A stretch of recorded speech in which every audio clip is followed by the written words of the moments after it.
So today we are looking at in-array tree traversal. In-array tree traversal. So an array tree is a tree which can have n number of child nodes. So here we see the child nodes at this level is 3, at this level is 2. So that is called as in-array tree. And a traversal is something like to traverse each node, and so traverse each node of the tree is called traversal. So to go to each node of the tree is called traversal. So that is what is asked. And what we have to do is we have to gather while we are going through each node of the tree. We have to gather the output in this fashion. Basically, it's an array, and in that array we are having different sorts of arrays to it. Okay, so that's what is required here. So how are we going to achieve this? So there are two methods for there are two methods for traversal.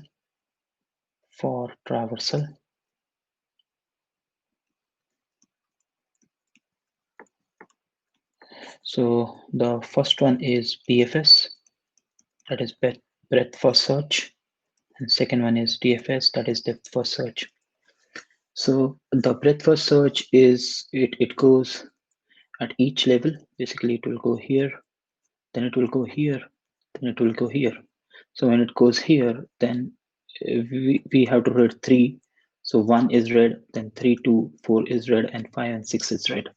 So that is how the BFS goes.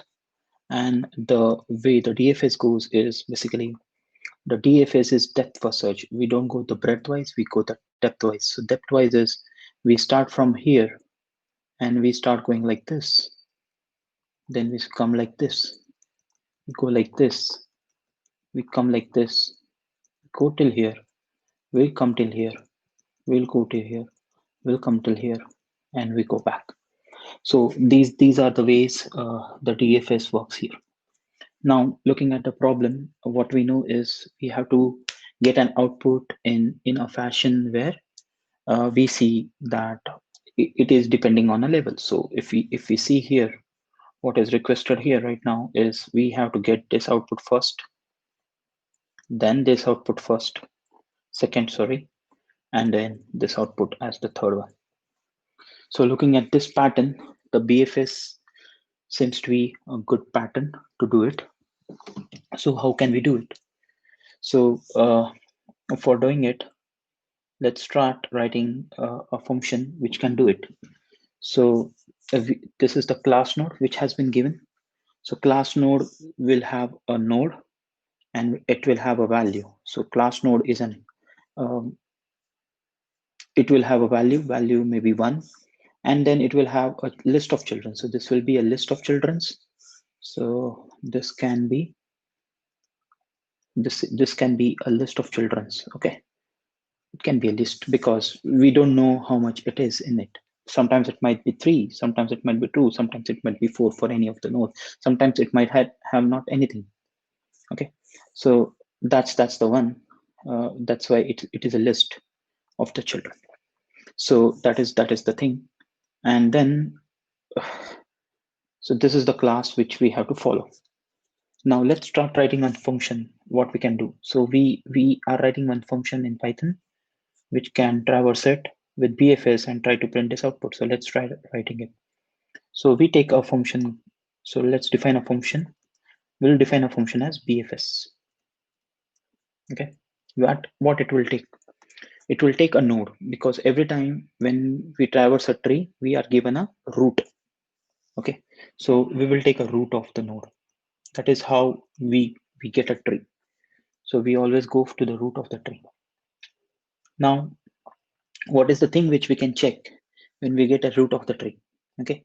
So we can always check when we get a root of the tree, we can always check if root is none. That means the root which we have received is we don't have anything into it, then it does not make sense writing any program which can do anything over it.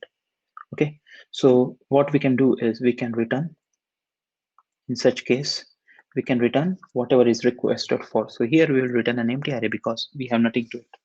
So that's what we will return. Now, how can we traverse this tree?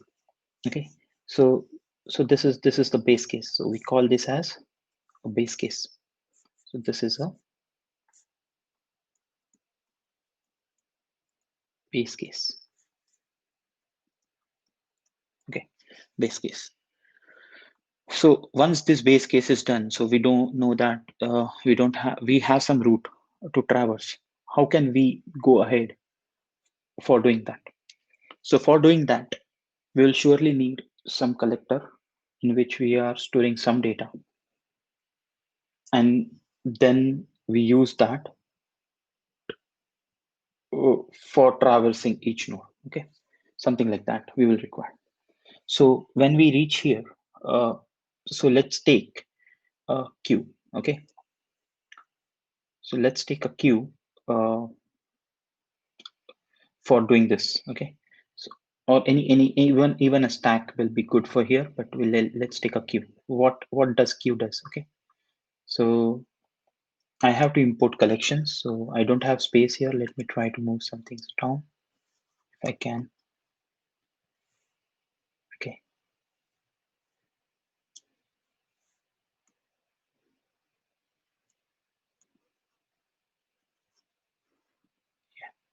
let me put it here and there, and let's erase this part.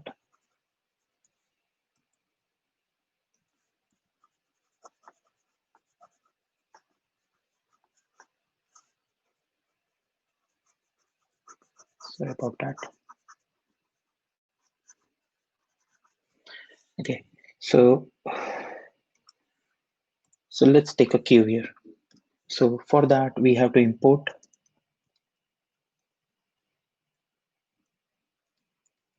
collections library. So we imported collections library. So now we'll have a queue. So let's take a queue here. So we can say queue equal to, this is equal to queue equal to collections dot dequeue, collections dot dequeue. Okay, so we have imported a queue here. So now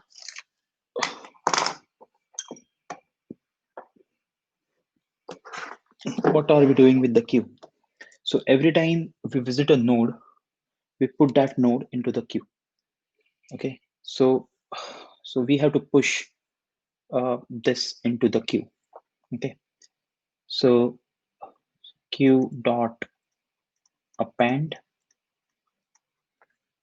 and we push the root into it.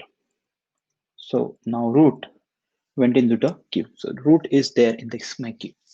So let's assume our queue something like sorry, let's assume our queue something like this. Okay, so let's assume a queue or coming up here. So here, or even a stack. Okay, it does not matter. So now we are talking about a queue. So we are pushing the first node of the root. So here we have 1, and there are children's 3, 2, 4 in this queue. Okay, that's what we pushed into the queue. Let's write it right little better. So if we see this is what I'm trying to put it here. Let's make a queue. So this is a queue. It does not look better. Okay. So my queue is something. I have put 1.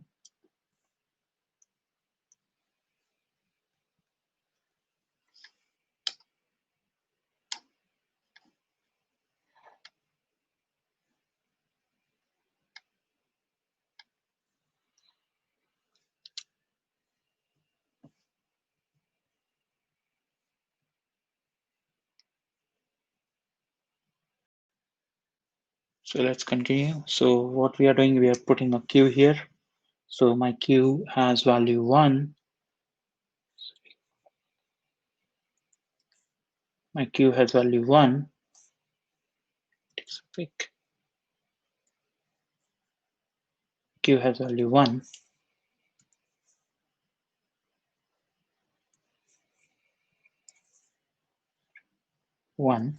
And it has its own children's. So children will be here. So in this case, we have children 3, 2, and 4. We are talking about 3, 2, and 4 here. Okay, that's what we pushed into the queue right now. Okay, that's what we push into the queue.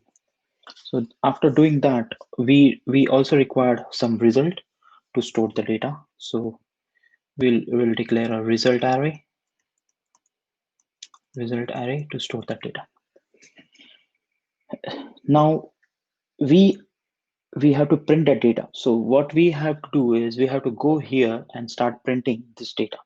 Okay, so we have pushed here and we keep on printing till we have something in the queue. So here we do while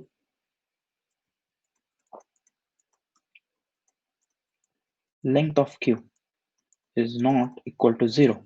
So till the time my length of the queue is not equal to 0, okay, so I will start printing. So rather than printing, what I have to do more is basically I have to check, okay, how many uh, things are there in this queue. Okay, so I will say number of nodes, that is num nodes, is equal to length of queue. Okay, so I'll continue here. So number of nodes is equal to length of queue. So once I know that number of nodes is equal to length of queue, I also need something to store that data. If you see here, this is nothing but this is where we will be storing the result, and this is something which we require inside it to store. So that's why we decide to take a temporary list. Okay, we take a temporary list, and in that temporary list, we have to now iterate and store the things. So I say for, this is just a placeholder for something, placeholder in range. So I will go in the range of this num nodes.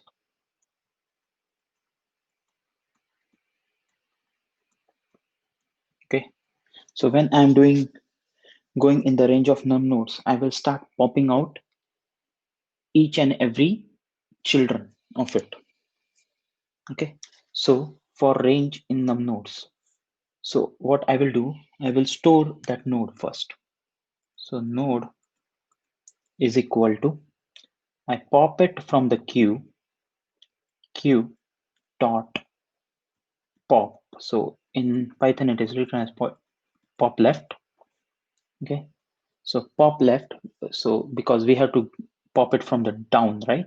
So that's why. So it is better if we put it in a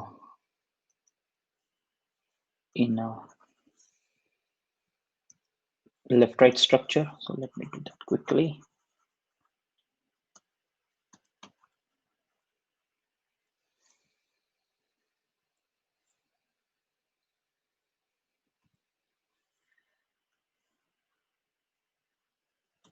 Okay, for some reason it's not canceling things.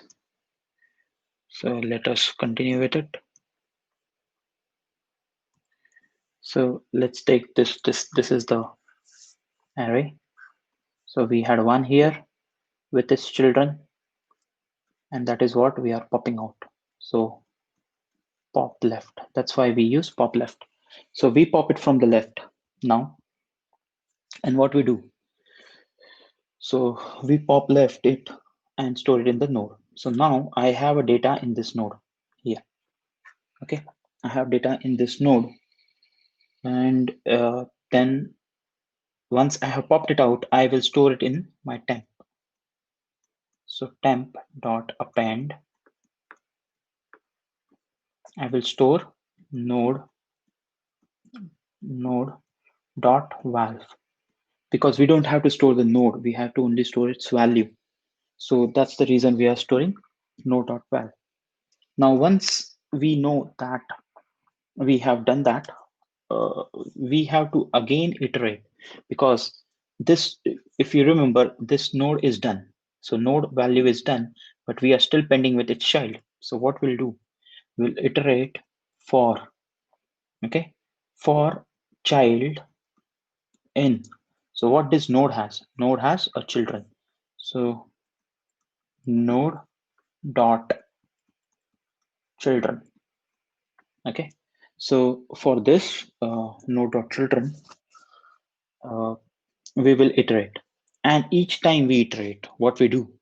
So this has gone. So now our queue is empty, but now we are trying to push its children's over there. And remember, the children's are nothing but children's are also node. So it will again have the property of children will have some children's, or it may not have some children's. So we say now in my queue, in my queue, append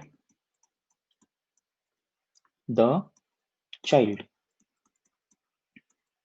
So what will happen? So this for loop will run, and here we'll have 3 with its children, which is here 5 and 6. It will have 2 with its children, which is none here. We have 4 with its children, which is none here. Okay, so this is how we'll have a children's creator. Now, once this is done, okay, what we will do is basically we know that we have completed one round at one level, because this is what that time it was in a queue. So whenever we start popping out, it's a snapshot, and this is what happened. So we had one in the queue, so the temp is filled with that. So we push the data from our temp, okay, from our temp to our result. So not after this, after doing that, here we say result dot append and put, sorry, and put temp. So the whole array currently, so this is temp now, which was created. So that temp had one into it. Okay. So that temp got pushed into result. So this is result, which was created, which had now temp. Okay. That happened. And then we keep on doing this because it's a while loop. Okay. So after this, we do the same thing again. So now while loop, if we see here, what happened? The time we popped it, it was 0, but still we added more things into it. So now we have 3, 2, and 4. So while loop will still continue. So now we know that the length of that, so initially the length was 1, but now the length is 3 here. Okay, so length is 3 here. Will go again from there. The temp becomes empty. So this was my first iteration. Then the temp becomes empty. Okay, temp becomes empty. Then I go inside it for num nodes. So I start doing num nodes, dash in num nodes. So the first node is 3. So I take 3. So 3 dot append and pop left. So I pop this. As soon as I pop this, what I do, I add its element to the child here, 5 and 6. I add that to the queue. Okay, but just remember that we are iterating this for length of 3. So this is my first iteration. That's what happened. And then I put that into my temp.